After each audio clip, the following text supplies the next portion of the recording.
O trabalho que será apresentado aqui faz parte do Fórum 19 do Congresso Virtual promovido pela Sociedade Interamericana de Psicologia, realizado em outubro de 2020.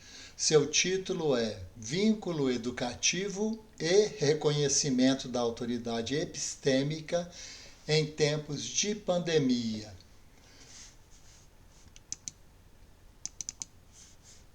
Eu sou Vanderlei Chiep Felipe, mestre em Educação e doutorando pelo Programa de Pós-Graduação em Psicologia da PUC Minas. Sou professor titular do Departamento de Psicologia e pró-reitor de Extensão da mesma universidade.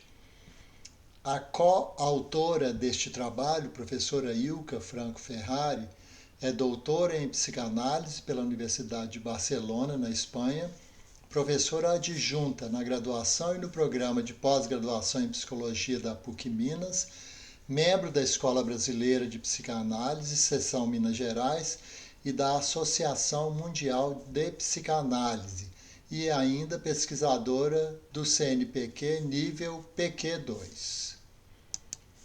A temática do presente trabalho é uma temática relativamente nova. Embora as aproximações entre psicanálise e educação já tenham começado com Freud e mencionada em diversos artigos, em diversas obras freudianas, mas só mais recentemente essa vertente passou a ser pesquisada e passou a ser objeto de produção acadêmica. É a esse estudo que eu tenho me dedicado em meu doutorado e algumas reflexões serão apresentadas aqui neste trabalho. Começamos com dados do Censo da Educação no Brasil de 2019, que foram divulgados este ano, em 2020. De acordo com os dados do Censo da Educação Brasileira de 2018, divulgados pelo Instituto Nacional de Estudos e Pesquisas Educacionais Anísio Teixeira, o INEP, o país tem cerca de 48 milhões de alunos na educação básica, dos quais 39 milhões, ou seja, 82%, nas redes públicas e 9 milhões, ou seja, 18%, nas redes privadas. Na direção oposta, no ensino superior, no último censo divulgado pelo INEP, de 2018, o país tinha cerca de 8.450.000 estudantes matriculados, com 75% nas redes privadas e 25% nas redes públicas. Dados obtidos em 2020 junto ao IBGE e à OCDE são preocupantes e denotam a dificuldade do sistema educacional brasileiro em reter os seus estudantes. Cerca de 20% das pessoas de 14 a 29 anos não completaram alguma das etapas da educação básica. O maior abandono se dá na passagem para o ensino médio. O resultado é que a média de anos de escolarização no país está em 9,3 anos de estudo, de acordo com o IBGE. E, de acordo com a OCDE, apenas 21% dos jovens brasileiros entre 25 e 34 anos concluíram o ensino superior. E a taxa de analfabetismo, que vai diminuindo lentamente, segundo o IBGE, ainda está em 11 milhões, ou seja, 6,6% da população.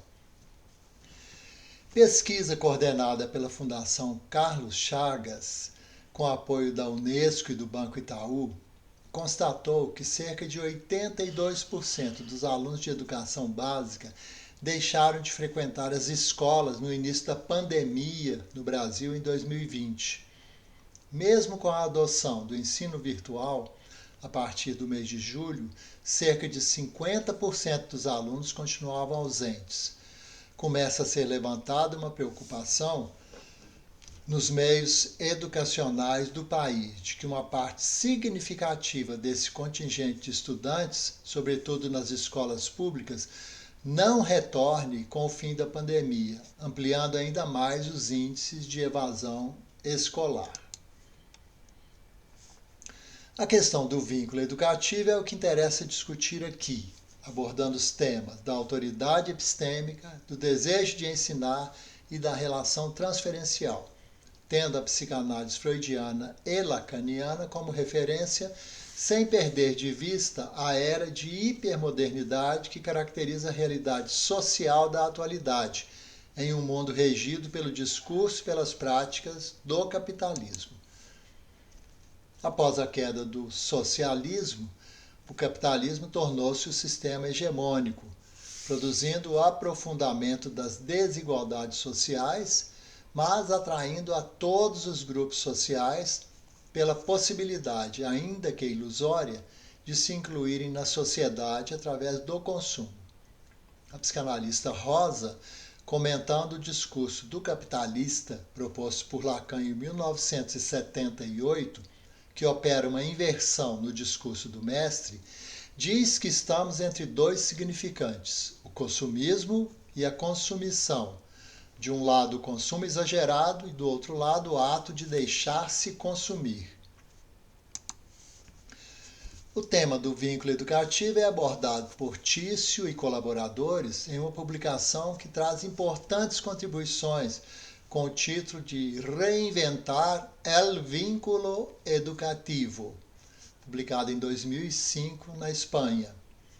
Tício expressa atenção especial à condução dos docentes no seu papel educativo. Valendo-se da perspectiva lacaniana, reafirma a proposição freudiana acerca da função civilizadora do vínculo educativo, no ato de transformar estudantes em cidadãos, o que implica regular o gozo ou, abre aspas, introduzir o gozo no vínculo social pela via do sintoma, de acordo com os modos socialmente aceitáveis. Na medida em que o discurso pedagógico opera com os ideais de cada época, ele institui formas de regular o gozo, permitindo ao sujeito obter um prazer regulado. A saída, do ponto de vista da psicanálise, é contrapor o vínculo educativo às medidas homogeneizadoras e autoritárias, criando novas referências na educação das crianças e jovens, pois o vínculo educativo é uma das formas de vínculo social, que não vem determinado, precisa ser reinventado a cada dia. O educador costuma ser identificado, em geral, como aquele que oferta uma série de conteúdos concretos. Mas a verdadeira oferta é a de um lugar necessário para permitir abrigar a particularidade de cada educando. Importa, assim, resgatar e reafirmar três processos que, do ponto de vista da psicanálise, são fundamentais para a constituição do vínculo educativo: a autoridade epistêmica, o desejo de ensinar e a transferência.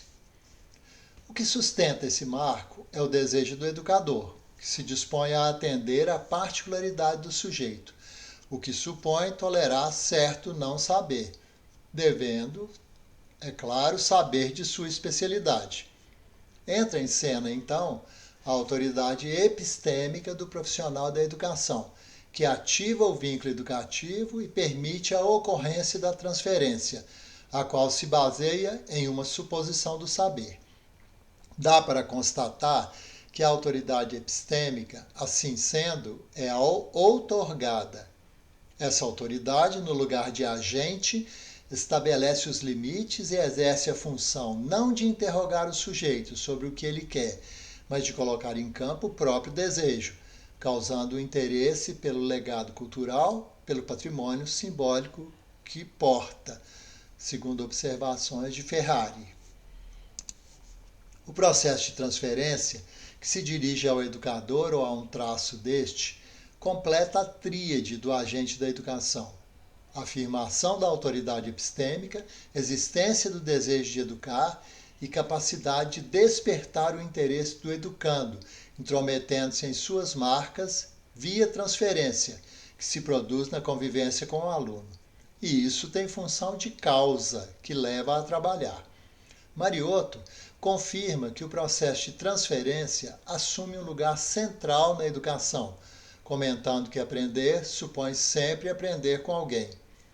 Ela está de acordo com Tício acerca do fato de que a autoridade do professor lhe é outorgada pelo aluno, condição para que sua palavra possa ser ouvida. E está convicta de que a transferência é a mola propulsora do processo ensino-aprendizagem, da educação infantil até a universidade. O sujeito da educação tem uma participação decisiva neste processo. Cabe ao agente o papel de causar-lhe o interesse, e para isso, esse professor educador precisa estar interessado, motivado, causado. Se sua função é a de tornar atual o legado das gerações para que o sujeito possa encontrar seu lugar, ele não ignora que não se consente a isso espontaneamente. O sujeito sempre pode dizer não. Na realidade, como bem enfatiza Tício, entre aspas, a educação é uma oferta que aspira a criar consentimento, mas por vezes este não se dá. Desde Freud se sabe que nem tudo é educável. O sujeito pode não estar disposto às renúncias que a função educativa exige. A renúncia pode se fazer se há um reconhecimento no presente e uma promessa no futuro com a qual o outro compromete seu apoio e outorga a confiança. Também na universidade é possível se repensar o fazer professoral, não como mera reprodução do saber, mas como exercício da autoridade epistêmica, em que o agente se torna o causador da busca e construção do saber via desejo de educar que se opõe à homogeneização. Trata-se de propiciar o surgimento da transferência, abre aspas, para que o educando produza trabalho, faça algo na interação entre os conteúdos culturais que o acompanham e o novo que se apresenta, fecha aspas. Ferrari, em sua escuta de professores na universidade e nas escolas de ensino médio, sobre as dificuldades de exercício do ofício docente, constata que a autoridade epistêmica está em queda e, na ausência dela, degrada-se o estabelecimento do vínculo educativo. É preciso demarcar que a autoridade epistêmica não é fruto de imposição ou sedução, mas de trabalho que faça laço a partir do desejo do educador e seja reconhecido e consentido pelo educando, abre aspas, como sinal de um desejo que o levará à renúncia de algumas satisfações imediatas, na direção de laços que o possibilitarão estar junto na solidão que lhe é inerente.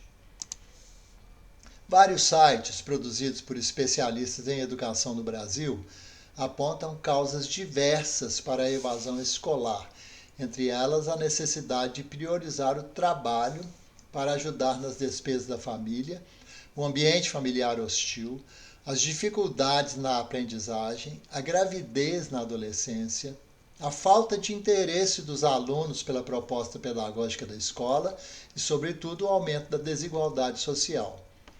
Podemos, sem dúvida, acrescentar o declínio da autoridade epistêmica, que gradativamente deixa de ser reconhecida pelos próprios educadores, diante da enorme dificuldade de exercer a função docente nos tempos atuais, como contribuição para a evasão escolar.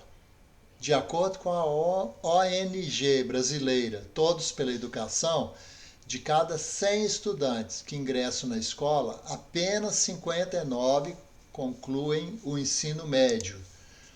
O Censo da Educação Superior de 2019, do INEP, sinaliza que 59% dos estudantes que ingressaram nas instituições de ensino superior públicas e privadas no Brasil desistiram e não concluíram o curso naquele ano. O índice de concluintes foi de 40%, restando 1% de estudantes ainda em curso nas IES. Esses dados da educação média e da educação superior acabam coincidindo em termos da evasão. Tudo indica que dados semelhantes aos da educação básica também se fazem presentes na IES como responsáveis pelas desistências. E aqui, da mesma forma, é de se perguntar: mesmo com um grau cada vez mais elevado de professores titulados em curso de pós-graduação stricto sensu, também está em declínio a autoridade epistêmica como um dos motivos para esse nível de abandono nas instituições universitárias? Parece muito provável que a resposta seja positiva. Esta é uma questão que merece ser pesquisada mais a fundo. Aqui eu coloco as referências que serviram de base para esse trabalho e agradeço pela atenção. Muito obrigado.